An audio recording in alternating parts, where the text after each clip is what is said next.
अस्सलाम वालेकुम एवरीवन। जन्नत क्या है? जन्नत अल्लाह ताला का वो तोहफा है जो अल्लाह ताला ने अपने बंदों के लिए मखसूस फरमा दिया है, जो अल्लाह के बताए हुए अहकामात पर अमल करते हैं और बुरे अमाल से खुद को बचाते हैं। मगर एक जायज़ा ले तो आज का इंसान दुनियावी ऐशो इशरत हासिल करने के लिए दिन रात मेहनत करता है ताकि उसका बैंक बैलेंस इतना बढ़ जाए कि वो दुनिया की हर आसाइश हासिल कर सके और वो ऐशो आराम वाली ज़िंदगी बसर कर सके।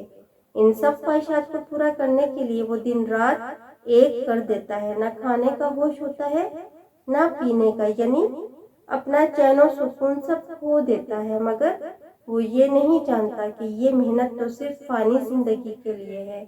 असल ज़िंदगी तो वो है जो मरने के बाद शुरू होगी और उसके लिए जो मेहनत करेगा और उसके बदले में जो इनाम पाएगा वो दुनिया के ऐशो इशरत वाली ज़िंदगी से कई गुना ज़्यादा खूबसूरत होगा। लिहाजा अगर हम चाहते हैं कि मरने के बाद भी हम ऐशो इशरत वाली ज़िंदगी गुजारें तो उसके लिए हमें अपनी अब्दी ज़िंदगी के लिए मेहनत करनी होगी। ऐसे अमाल करने होंगे जो हमें दुनिया में भी मोतबर बनाए और अल्लाह की नज़र में भी।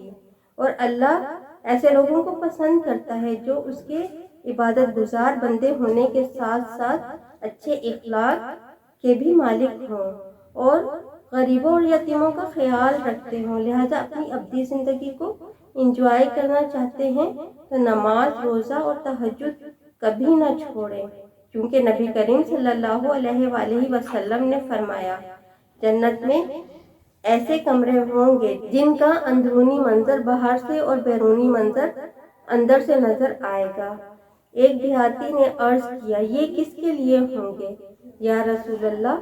आप सल्लल्लाहु अलैहि वसल्लम ने फरमाया, उसके लिए हैं जिसने अच्छी गुफ्तगू की, खाना खिलाया, हमेशा रोज़ा रखा और रात के वक्त जब लोग सोए हुए हों अल्लाह के लिए नमाज पढ़ी।